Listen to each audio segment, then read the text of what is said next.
upload na lang agad sa YouTube for na ano. Yan ang change. Grab mo ka na yung ako yung bold. Same lang kapag ayun, Kasi di ka na. isa sa inyo yan, syempre. Tayo natin. Okay, next. We have this capitalized cost and annual cost. Pero ito formula based lang. Basta alam mo yung formula, walang problema. Tama ba? Ito. Sabi dito, the College of Engineering bought a new UPM that costs 1,500,000 and is estimated to have a useful life of 10 years with a scrap value of 100,000. Annual maintenance cost is expected to be 10,000.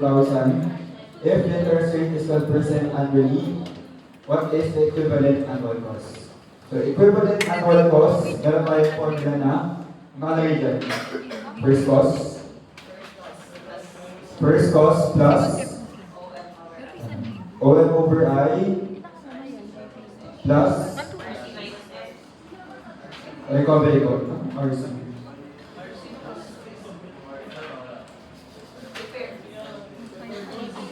Repair cost. Recovery cost.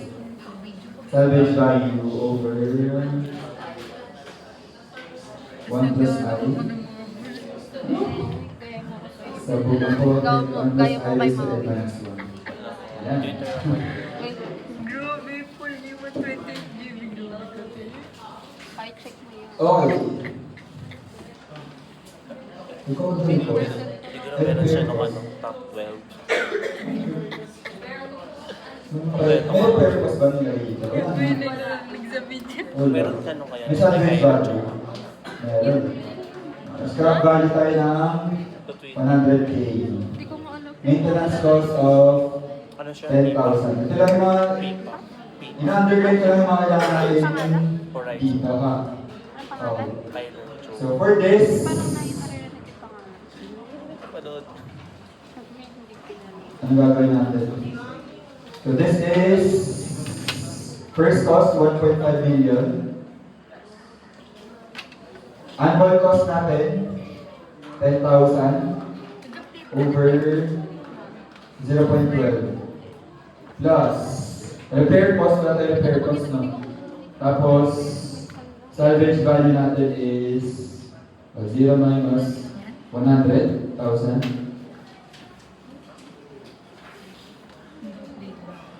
1.12 raised to, ilan daw yung useful life niya? 10 years.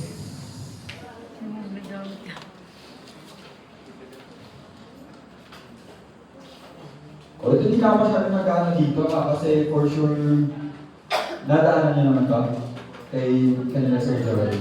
And for this, wala naman kasi kayo masyadong kailangan na concept dito. Sobrang, ano lang siya, formula based. Pero galing lang dito sa Washington Diagram. Ilan? 1.5.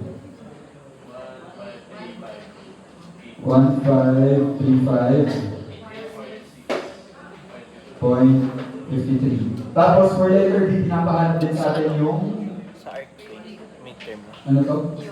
Coverage. Annual cost. Ay, capitalized cost. Huh? Wait lang. Annual cost pala, ito pala capitalized cost na 100. Sorry. This is the capitalized cost.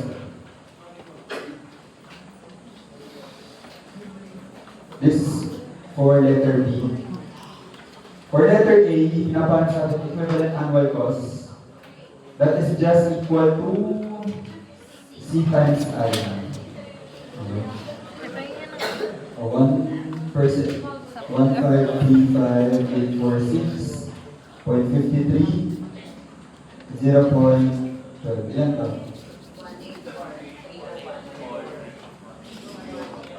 Point 50. And then, nasolve natin na una, capitalized cost, tapos multiply na lang sa interest rate para maging equivalent annual cost.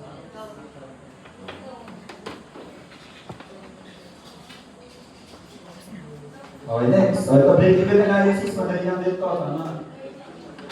Kaya, ang kailangan lang natin dito is cost is equal to revenue. So ano yung mga costs natin muna dito? We have labor cost, material cost, and variable cost per unit is 20. So paano natin gagawin? Cost is equal to revenue. So per unit natin, gawin natin X is the number of units. Gawin natin siyang 20x, tama ba? Tapos, 64x plus 5.25x. If a unit is 215, what is the break-even point? Revenue natin, binibenta daw siya ng 215 pesos per unit. Tama ba? Anong value ng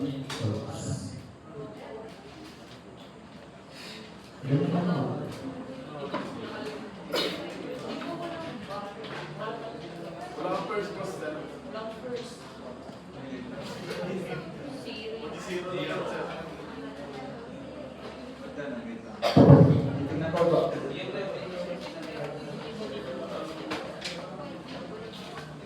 Tingnan ko may ulang ba ako sa ano? Labor cost. Okay, sorry. Sorry. Meron akong kulang. Labor cost. Per unit. Per unit talaga. Mali mo pa. Makulang yung problem ko. Wait lang. Ito ang pwede gawin natin. Ganit natin ito. Dagdagan natin. Ano pa ba meron sa mga monthly expenses? Ay, sa pag-run ng business, pwede meron tayong monthly rent. Lagyan natin ng monthly rent na 10K. Tapos, ano ba? Bills. Lagyan natin ng bills. Magkano bills mo sa bahay? 2,500.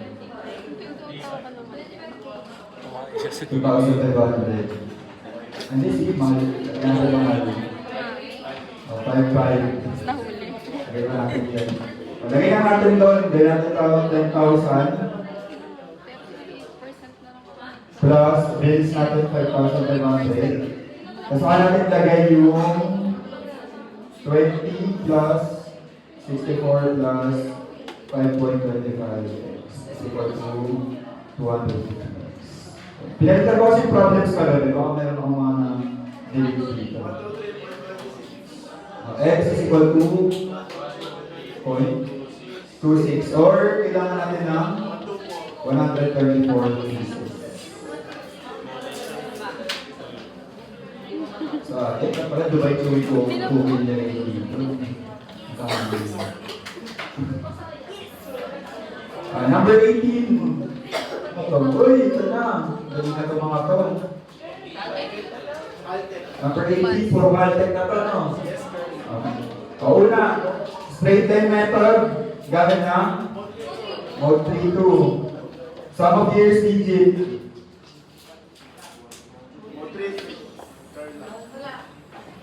Sum of years digit. Ano ba yung sum of years digit? Mode 3-6.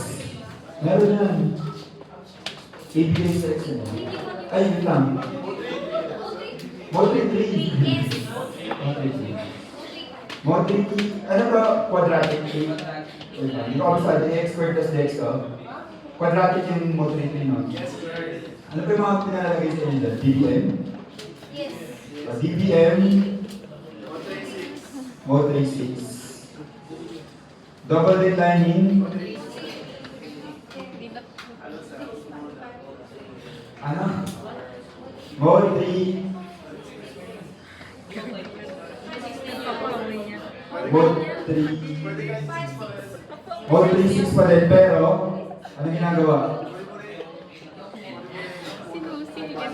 Didivide sa 2, tama ba?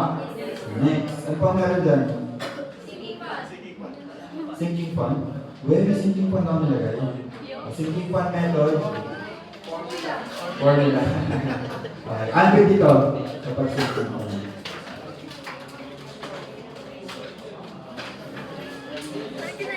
Okay.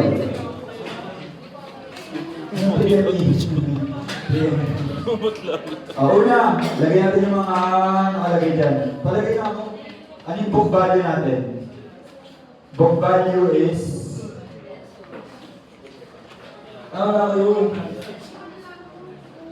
machine is purchased at 10,200. Book value natin yan. Tapos, salvage value is 1,200.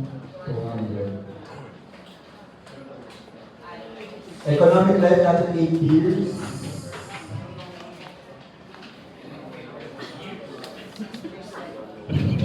Tapos, rate natin is 8%. Meron ba? Pinapaharap sa atin yung book value 6%. Uy, sige mo na. Oo nga. Uy, sige mo na. Tapos, ang pinapaharap sa atin, book value ng 4. Okay. So, una, letter A, straight line method. Mode 3-2, paano ginagawa? 0-1. Gusto mo trabaho yan. X, Y. Ginagawa? 0, 10,200, tapos 8, 1,000. Tama ba? Tapos kailangan natin dito is 4 Y hat. 5,700. Next. Sum of years, digit. Your save mode, 3-6. Sabi ko nga 3-3. Di nyo narinig sabi ko nga 3-3. Ano ba? Okay, we have again 0, 10,200, tapos 8 ulit na 1-2. However, for word 3-3, this is quadratic. Kailangan natin ng 3 points. Tama ba? So, ginagawa natin dyan, 8 plus 1. 1,200 ulit. Kailangan natin ng 4y hat ulit.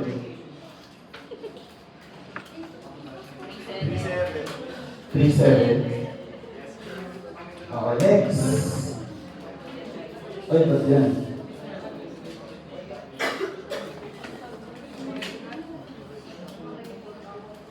Ay. Ayaw na. Ayaw na. Ayaw na mag-addict.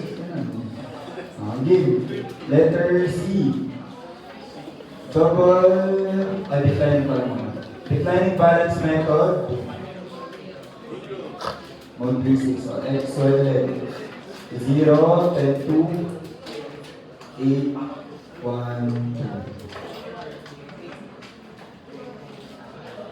2. Y hat. Ilan? 3,498 point. 5,7. Letter D. Declining balance method. Double declining pala.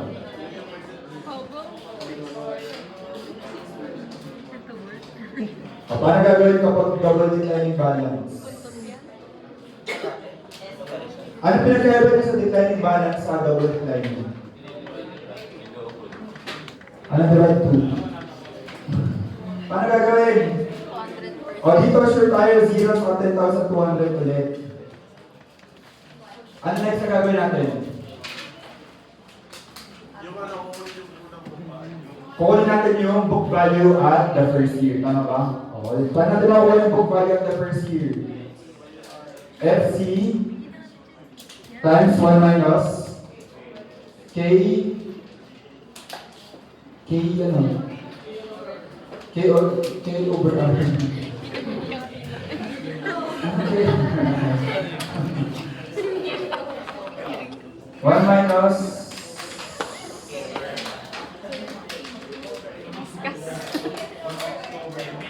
Kaya pala siya umalis.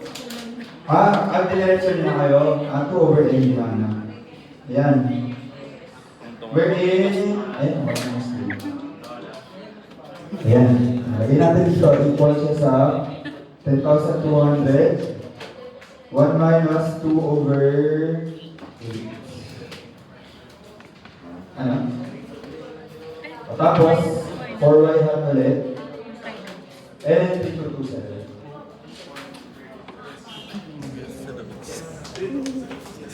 Okay. O, paano pag tinanong sa inyo what is the book value? Ito, double declining balance. Book value for 6th year. O, 6Y hat. Paano ang 6Y hat? 1.8. 7Y hat. Ano ito doon? 1361. Point. 1361.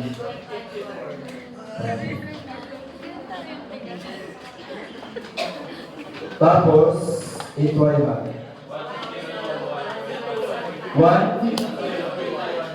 1021.15, which is wrong. Hindi. Sabi nga, di ba, at the 8th year, the book value is 1,200. Okay. Huwag nang galing pa sa book value, ha? Okay. So, ano ulit, lumabas dito, 6Y hat is 1,155. Kunwari lang, hypothetically. Hindi yan yung sagot, ha? Ang sagot, 1,2. So, ibig sabihin, 7th year, 1,2 pa rin siya. 8th year, 1,2 pa rin. Okay lang? Okay. O, last. Sinking fund method. O, sinking fund method, ano meron?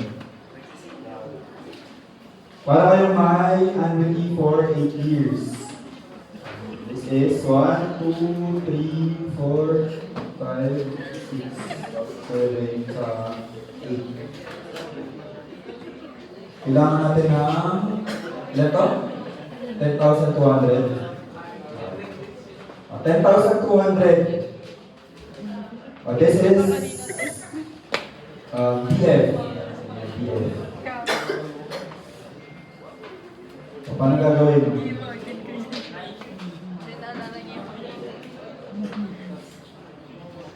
Ano mo may... Paano ginagawa na dito sa ano? Kasi nag-ano dito na ako ng ganito eh. Kailangan mo natin kuhain yung value ng annuity. Okay.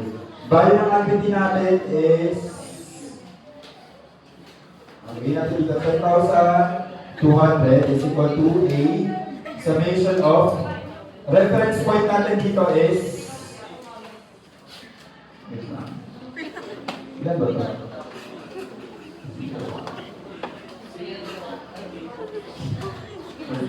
8, tapos start natin 1, 8 minus 8, 1.06, tama ba? Raised to x. The value of the annuity. Ilan? 930 point.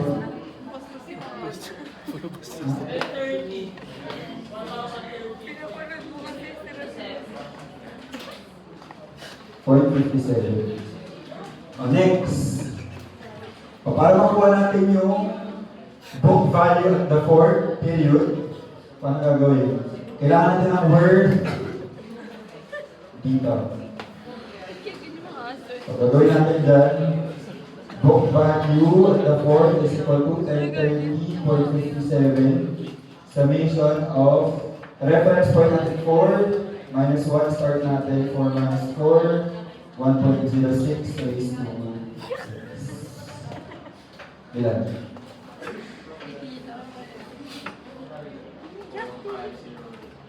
4, 5 1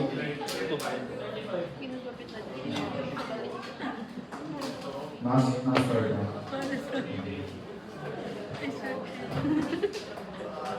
Medyo matrabaho lang siya. Yan. Sobrang dami pa ng actually. Sobrang dami pa ng topics for engineering economy. Pero, with the limited amount of time that we have, hindi ko na ma-over. Meron pa din yung MACRS method. Di ko alam kung tinuro sa inyo last term. Tinuro? Tinuro? Meron pa isang MACRS method for depreciation. Tapos meron din, favorite din ng ano natin yung bonds. Nag-bonds kayo last term? Wala. Gago kasi mas Ito, nag-bonds kayo. Hanapin natin yun. Kaya pinapanood niya lagi.